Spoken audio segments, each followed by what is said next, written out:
Yeah, excellent. People are starting to join us now. Good morning, everybody. Thanks for joining us here today. Just give it a few minutes, just let everybody come into the room. If you can want to comment in the chat box, just let you know you can hear us. Let us know let us know where you're dialing in from today. It'd be interesting to see where we all are.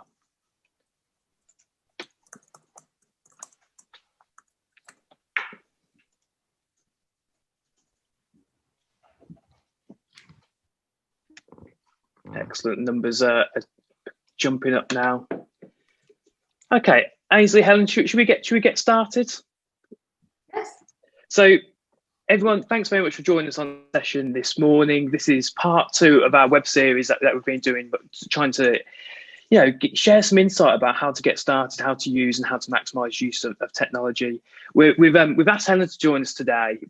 So Helen is involved with Futrli and has obviously got some great advice to share with us all about maximising use of technology.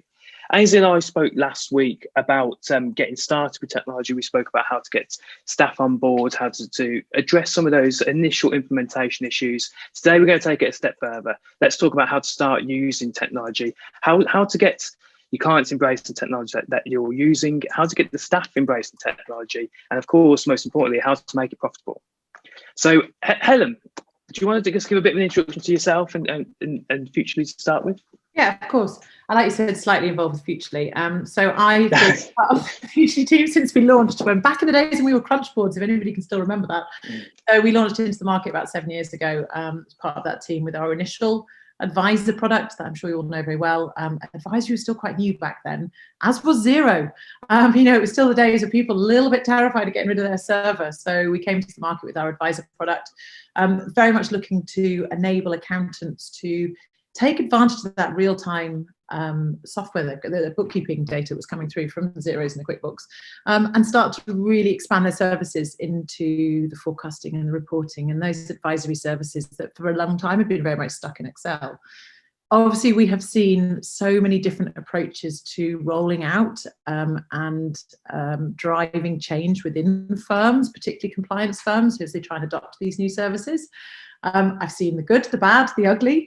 And of course, we're watching it again as we've launched our new product, Predict, which comes from a completely different angle again. So I'm really coming at this from having seen probably every good way of doing it and bad way of doing it. I'll draw on some of that hopefully today and some of the experience I've seen over the past 7 years to add value into this call.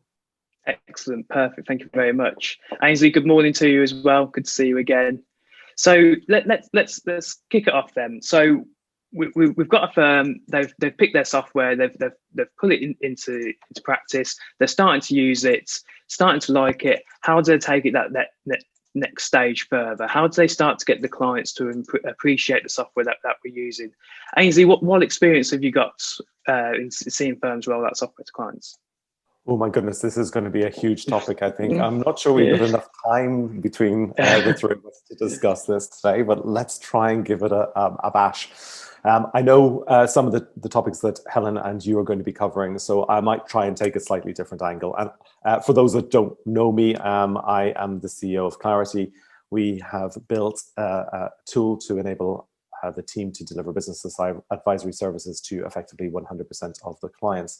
It's about embracing technology, leveraging processes and people to enable every single small client out there to get something that's valuable for them at a price that they're prepared to pay for. I'm also an accountant.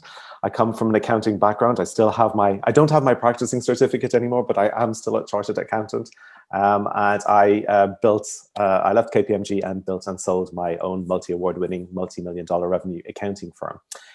So I have quite an experience, early adopters of cloud, probably tried every piece of software out there. I think it was very clear from an early stage, it was about how we leveraged technology, not for technology's sake, but to deliver a better client experience and better services. So let me come from the accounting angle today more than anywhere else. I think for me with a client, because this is about how do we deliver a service line that clients appreciate, that the team embrace, and that's profitable for the firm. So let me talk about the client bit first of all.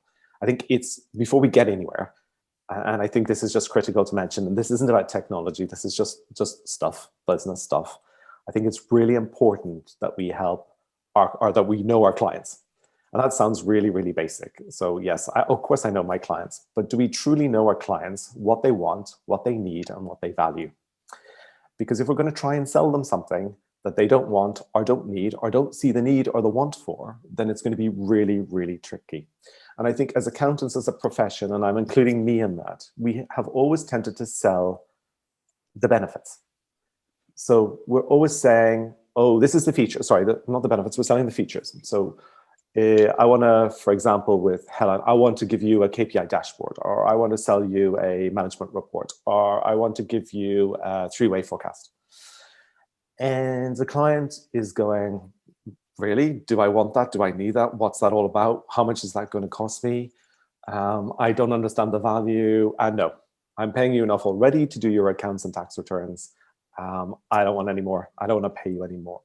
And I think this is the major, major challenge. And I think this is why advisory, this so-called nebulous term advisory, has failed over the years, because I think we've jumped straight through to the end. We've jumped straight through to the solution. So we are giving clients what we think is right for them without actually taking them on the journey with us. So I think it's really important that we know who our clients are, graded them, understood what they want, what they value, what they need from us. Maybe if that's not in our existing client base, the services we want to deliver, at least know what our ideal clients are so that we know what we're going to go out to the market to try and find and attract our better clients, if that's what we need to do. But we need to bear in mind, we do have a gold mine probably in our existing client base. When we talk to them, we need to talk to them about what they're looking for. And let's be honest, most business owners get into business for more money, more time, or more freedom, or a combination of all three. And if we're flogging a management report at them, they're going, I don't get it. Whereas if we're showing them a path to create more money, and a part of that path is about creating a business plan, a financial plan, and helping them measure and monitor and report versus the plan, they're far more likely to get involved or interested in what we're talking about. And so I think this is about us, and again, taking them on the journey. So I think that's critical about engaging clients.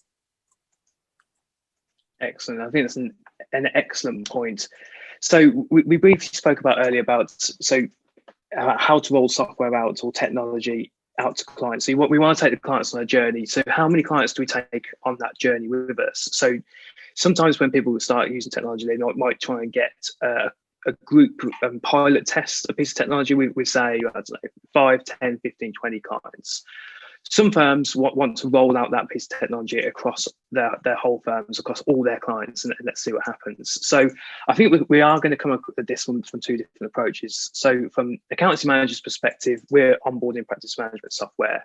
Our software works best when the accountants put all their clients onto it and start using the benefits, but start seeing the benefits right from the start. Now, Helen, what do you see works best for your users? Is it best to pilot test it with a select group, or would you rather people just roll it out and use it? I'm going to pick a slight hole in your question, because I think actually your question is where often this goes wrong. Back to Aynsley's point, is you said, how do we start rolling software out? It's not software you're rolling out, it's a service.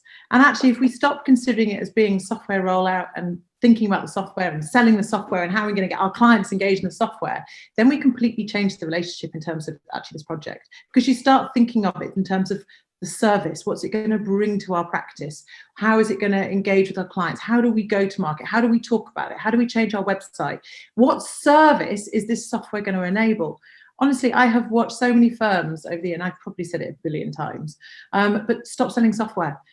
Leave that to us. We sell software. You sell the value and the services from an accounting practice perspective. And if you start perceiving any software adoption as part of a service rollout, and there might be lots of different software that feed into that new service, or there might just be one, but it's still the software that's going out. And then all of the focus from the practice and the team and the engagement and the customers becomes about the service, and it completely transforms any conversation that you will have.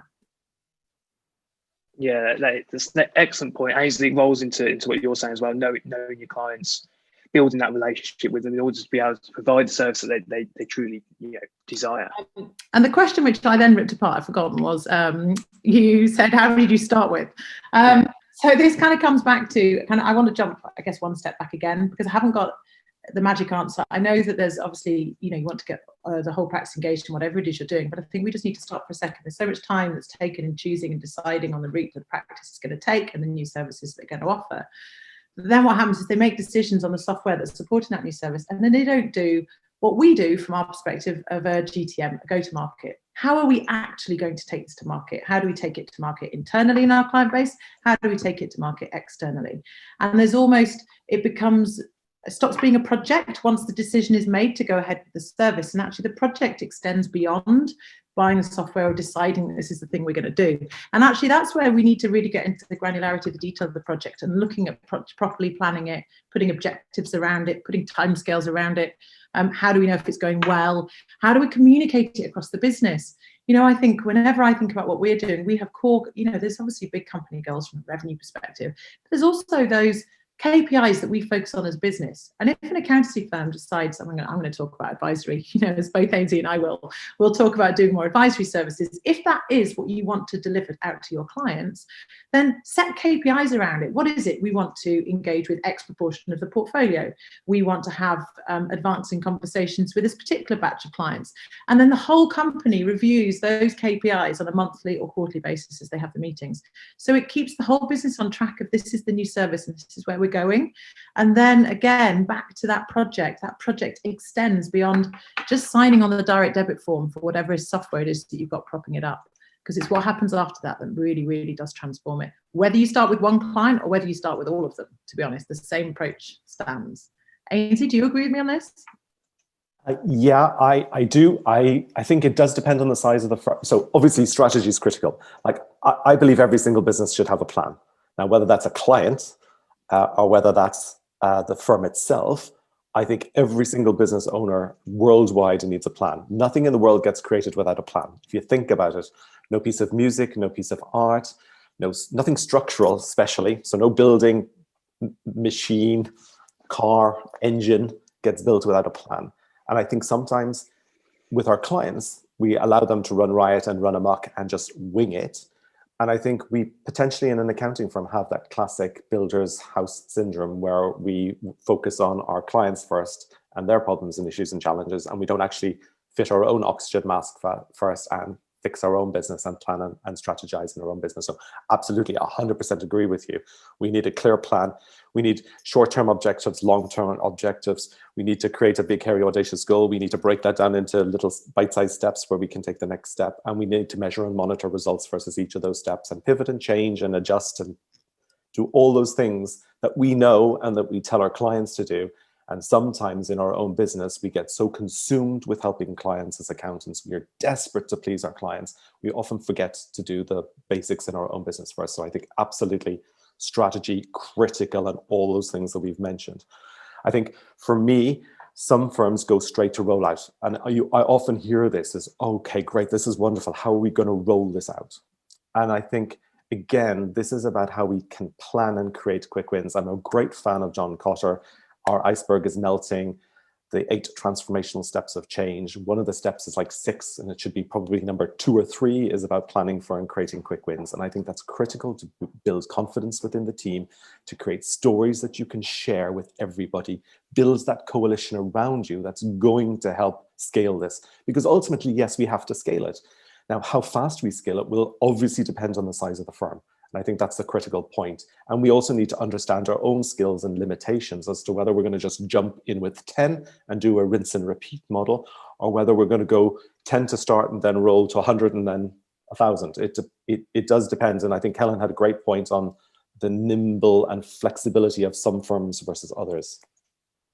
Yeah, I mean, I do think that has to be accounted. I think if you're coming from a firm of 27, I think we said this before we came on air actually, but if you've got 27 partners in a firm and thousands of clients, it becomes much more challenging to do, you know, to make it a whole practice-wide project compared to if you are a 1, 2, 3, 4 partner firm where you're very much engaged and you can run it and make it part of the DNA of the practice. So it does vary. However, strategy, I couldn't agree more. And a big part of rolling it out, we're talking about getting the team involved as well. And I think getting the team to embrace whatever solution or whatever service line, whatever we're doing is critical for it being successful. So I wanted to talk about how do we see that that staff embrace solutions or services throughout their firms. I suppose from from our perspective, we're key to ensure there's a consistent level of training of the software throughout the firm. Where one individual perhaps doesn't have the same level of knowledge as somebody else, they could then potentially become a blocker. And that's where we're, from our perspective, we're trying to talk to our users, trying to talk to our firms, trying to engage with them, trying to communicate with them, and trying to train them to bring up that level of understanding, to make sure everybody knows how to use it to enable them to embrace the solution. Aynsley, should we come to you first on this one about how you've seen staff members get embrace solutions or services across firms? Oh, I think it's critical to involve the team at the outset. And I think it's important that you as well take them with you. I think as a leader of the firm, you need to explain the vision of the future, and you need to lead from the front. And you do need to give direction and context around why this change is happening. So the team need to understand where the world is, where the world's going, and why a particular piece of technology, or why a particular, whatever the change is in the firm, why it needs to happen. And then we need to explain to them what our thoughts are and what we're thinking, and then get their involvement and input at the very outset so that they feel part of the project and they feel a sense of ownership and a sense of having responsibility and a sense of control about what's going to happen in the future. So I think it's really, really critical to get the team involved at the outset, but led properly. Too many firms I see have committee decision-making processes. And in involving the team doesn't mean that everybody's got a right to veto or say, or everybody's got whatever they suggest has to be implemented. This is about us discussing it as a team and involving the team, and then ultimately the decision rests with the leadership. And this isn't about abrogating responsibility, which I see too often as well in software, in technology, or any changes. We appoint a champion and the partner abrogates, I'm sorry, I am a partner so I can say this, or was a partner, abrogates responsibility, palm it off to the champion, no plan, no feedback loop, no targets, no checking in to see how things are going, abrogates responsibility, and then shouts potentially, and again, I've seen this in practice, shouts potentially at that champion because a client's screaming for a piece of work. And then that project gets thrown to one side. The champion never has the time to focus on actually rolling this out. And then it just gets stuck in a quagmire. So I think it's get the team involved from the outset, plan it properly as we've talked about. When you appoint a champion, whether that be a partner maybe, because it does need ownership, it does still need ownership, whoever is responsible for implementing. So that lead may be a partner, or it may be a senior manager. It's about having a great communication line between the two, the ownership and the who's the implementing, and a constant feedback loop and a support mechanism. And it needs support from the top. Because again, we often see in partners where they agree around a table and then there's side swiping going on after the decision's been taken. And we need to support the decision that we've made and show that from the top. And the constant feedback will end into continuous, won't it? The more we feedback, the more we're learning from about the project, and the more we can better improve our services, our solutions, then going on to clients. Helen, have you got anything to add on this about how our staff get embrace solutions? Always. I think a couple of things. One, I completely agree on the champion thing. I've seen it so often where decisions are made above and then it's tagged into one person who's often a relatively junior member of the team, maybe a newly qualified accountant, one of the client account managers, something like that, who's already juggling 5,000 things and then are given this extra task. It doesn't work. It has to be DNA of the firm, full project. It also does need the senior lead, to Aynsley's point, because what often happens, particularly when we're choosing these new services that we're going to deliver, is that we choose services that, and I say we as if I'm an accountant. I am not an accountant, so I say that unfairly. But I watch accounting firms choose services that they want to offer. And of course, then the client feedback comes in and it does have to course correct. And it may well be that the perception at the beginning of what a service looked like, particularly on ours, advisory services, this is what we want to do. We want to give every client a month-end manager report back. We want to give every client these KPI dashboards. We want to give every client this monthly meeting. It doesn't necessarily fit every client. And of course, we can go in with that expectation that that's what we want to deliver in a box as the service, but it will evolve as we get the client feedback. And of course, that evolvement will only happen if there is a senior head in there, because if that change starts to become left with the client account manager or the project lead, or often a really junior member of the team who's just responsible for cloud, then of course they don't have the power or the strategic know-how to course correct the project, and it starts to trip itself over. One thing, and I'm going to big you up here, Aynsley, because Aynsley was my client back in the day when he ran his practice. One thing they did really, really well was, back to my original thing of the DNA of the firm, this new service that came out, but every tier was engaged in the project. And I remember, so you were building dashboards, and it was one of your apprentices that was building the dashboards in Futrli, because actually they had to be involved in it. It was a project that was absolutely at their level. They were able to do it. They were told clearly, these are the templates we need building out for the clients. But it meant there was engagement throughout each department, and everybody knew this is where the business was going and knew that this was the new service that was in line. And I absolutely stand by that's why you were successful doing what you did, because you made it a whole practice communication strategy and a whole practice service. And I don't think we can ever underestimate that when it comes to trying to do any of these things that you're all trying to do at the moment. Because one thing I do want to just pick up on as a side is time. So time is a massive blocker in practices at whatever level you're at. Because honestly, if we all had a clock that could give you all more time in the day, we'd all be very, very rich and ringing you from some yacht in the Caribbean. But we all have tools that can help with time, but we cannot make the day any longer than it is. It is just the same length every day. And every single tier in an accounting firm feels that time pressure. And so it's about, whenever you don't move into this new service offering, prioritizing it, because time is a prioritization issue rather than a timing issue. We can always fill up our 8 hours every single day. Everybody can, from the junior right the way up to the partner. But it's just ensuring that everybody makes the choices to prioritize what the business is focusing on. And therefore that communication back, the involvement across the teams will enable them to make the right decisions when it comes to prioritizing their time into this new service that you're delivering. Does that make sense? Absolutely. I think the investment that you make in time will then start paying you back further on down, won't it? Particularly, that's obviously something that's that we always promote. Yeah. So, just to add to that, please, Jonathan. We run a number of mastermind sessions for a number of groups of accountants, and what we've tried to get them to do is to give 90 minutes a day to working on their business, and get commitment from that at the outset. Now, when I worked in my firm, it was until 12 o'clock. No clients could see me until 12 o'clock, because that period, every single day, was working on the business. And there was a sign outside my door, which was basically, do not disturb unless the building is on fire. I had no clients could get through, no team could get through. It was my time to work on the business, focus on the business. And that was without looking at emails when I came in the morning. That was going straight to the task at hand. Now, that period was more than 90 minutes, obviously, but that period could be for systems development. It could be for looking at technology. It could be for business development, like chasing up sales leads, but it was not working on client work. It was actually working on stuff that was going to help the business go forward and move forward.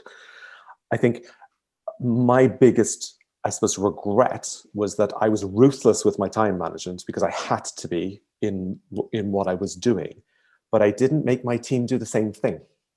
I didn't get them to set aside 90 minutes, because 90 minutes, I think, works for a lot of people. I think 3 hours, 4 hours is probably too much, but everybody can set aside 90 minutes, and no client can scream at you for a 90-minute period. There is nothing in the world affecting a client. Yes, a child. So a child you can't put aside for 90 minutes, but certainly a client, nothing can be that urgent that it can't wait 90 minutes. And so I think it was really foolish of me to not make my team set aside that 90 minutes themselves. Now, we're getting accountants to do it and giving them the permission to do it, and saying, yes, it's okay to not be on the phone or on emails to speak to your clients. And I think that's the critical element, is giving that time every single day religiously, at the best time for you, which is normally in the morning, where you're more focused, where you work on that project. And so I think it's not just about the leaders having 90 minutes to work on the business. I think it's the team having 90 minutes to work on a project or in a specific area of business too. That's great. Thanks, Aynsley. It's good. I think it's great to share some of the stories, some of the experiences that you guys have got. And I suppose what move on to the last point that we outlined at the start, and that's about, so we've got our solution. we've got the clients embracing it, we've got staff embracing it. How do we make it profitable? At the end of the day, no piece of technology or no service line will ever stick in a firm unless it's profitable and actually makes us some money. So, Helen, coming to you first on this one, how have you seen that clients and users have introduced the software, introduced new service lines, made it profitable, made it work for their firm? Well, I think naturally in the sector that Aynsley and I particularly sit in the advisory, it's a very profitable side. So actually it's a project that will give you a very quick ROI. If you do all the other steps that we've just talked about for the other 25 minutes of this session, you'll see that profitability because of the high ticket value of what we sell. That's sitting down with your clients, advising your clients, the extra added advisory services projects that come out of it. But I do think there has to be some realism around profitability. It's not instant. Back to your point, Aynsley, putting time into the business, you have to put time into projects. I think be realistic about when you expect to see an ROI. You have to speculate to accumulate. Yeah, brilliant. You also have to be able to say that phrase. But you have to speculate. You have to spend. You have to invest the time and effort in the project in order to see that profitability. And I think any project that you undertake, really set those goals out quite early on and be realistic. It's like a forecast. We can all pick the forecast we'd like to happen, but just pick the realistic forecast. What happens if we only convert 5% of our compliance clients this month? What does that look like from an ROI perspective? What happens if we do 7%? Can we afford to bring in new team members to support that if we convert at 7%? Think about it as an accountant. Aynsley, your point was so true earlier. It's like the builder with the bathroom unfinished. Accountants, notoriously, all of the advice and knowledge and skills that you convey across to your small businesses, convey back into these projects because they'll be profitable. Then they will be profitable as quickly as they possibly can. Excellent. Thank you, Helen. Obviously, from our users' perspective, from accountancy manager's perspective, the time that we're saving makes them more profitable. They eliminate some of the work that they've perhaps no longer needs to be manual. That they can get on and start doing some more better, chunkier work. Perhaps it's utilising your guys' software and start giving the advice that the clients really value. Aynsley, what are your thoughts on how to prove or how to make service lines technology more profitable? Well, I think as accountants, we inherently probably have the answers, which is what Helen was suggesting. I think in reality, we need to understand our own key numbers and how we're going to drive those numbers and how we're going to move the levers in our business to drive our own profitability. Absolutely, there are profitable revenue lines. When we talk to a client, one of the greatest things we can do, rather than just bookkeeping for their VAT returns, is to properly process their information and break down their GP line by product and service line, so that we understand what products and services are contributing and in what proportions to overheads. It's the exact same for our business, for our accounting firm. We need to know what service lines are generating the best return for the effort and risk and everything involved. I think pricing is a critical element of the profitability discussion. And I think too often as well, we lack, I suppose, the thought process on pricing. And pricing is a really tricky area. It's an art form, not a science. It's never done. It's never fixed. It's never stopping with pricing. But I think pricing is critical to understand how we're going to introduce and bring in new service lines which have technology embedded around it. Now, if we charge on time, and we didn't have timesheets, so I'm not going to get into the timesheets versus no timesheets discussion today, because I know it's a very sore point for many people. But if we charge purely on time, and the technology is, when we're leveraging technology to reduce the amount of time, doing the heavy lifting, so reducing the amount of time involved in the service line, then I think we need to be careful about how we charge for new service lines. Pricing is critical. We need to understand the value we're creating, and we need to share that value. It's got to be a win-win relationship with our clients. They've got to be winning and we've got to be winning, because otherwise it doesn't work for either. You can't have a win-lose in a partnership. So I think pricing, critical, need to understand it, need to think about it, need to understand what other people are doing and how they've achieved success and what's working for them. And this is about the power of collaboration and the power of understanding. And I can see Helen's going to jump in with something, so I'm going to allow her the space. I know it's 11:30, but I was just going to say, and be really strict to your early point on time, if not working for free. I think if you're going into the new service line, you don't need to do it for free. If you do it right and you follow the right process, you deliver the value, you don't need to do it for free. And I think accountants are notoriously bad for not valuing your own time. Although working on timesheets or not, your time is ultimately your cost of sale. You know, it's value that time, be strict with it, be firm with it, and have really clear, defined, time boxed approaches with each client, depending on the service that you are delivering. That was my final point. Absolutely. And try it on your firm first. Because as Helen's saying, sometimes we think, well, this is a new service line and I can't possibly charge that for it. If you've done it on your own firm first, because basically whatever we're suggesting to a client will work for the firm. If we're doing it from a place where we've tried it, we understand it, and we get the value and we can create stories around it, then it makes us an easier position to sell onwards. Excellent. Okay, guys, it's 11:30. Conscious that we were talking about trying to keep these sessions to 30-minute bite-sized sessions. Jan, I've seen you've raised your hand. If you've got a question, please do drop it into the chat box or Q&A box. We'll be happy to take it. Guys, any final thoughts really from either of you for the people on today? Oh, yeah, the answer said that he raised his hand by accident, so it's not a question. I don't think I have any other points. I don't. I think just remember that within any practice, within any client portfolio, in the same way that there's accountants at different levels of the digital transformation process that your practice is going through, whether or not it's looking to do more advisory services, whether it's automating some of the time saving, as you said, Jonathan, earlier on. You've got to recognise that within your firm there will be people at different stages, and so just recognise that some will have been to the XeroCon, some will be reading all the blogs, have seen Aynsley talk, seen you guys talk, be attending all sort of podcasts. There'll be those that haven't had any of that exposure. So it's just about really aligning everybody into where it is you're heading and not assuming that everybody is on the same page. Excellent. And Helen, thanks very much for joining us today. I think your insight's been really valuable for the audience. Oh, thank you. You're very welcome. Aynsley, look forward to talking to you again next week. So we're going to be joined by Ollie from Capitalise as well next week. And we're going to be talking about how to prove a return on investment on your accounting technology. So we're looking to take the conversation one step further again next week. Everybody, thanks for joining us this morning. It's been great to obviously chat to both of you as well. And we look forward to seeing you all next week. Thank you. Thank you so much. Have a lovely day. Bye now. Bye.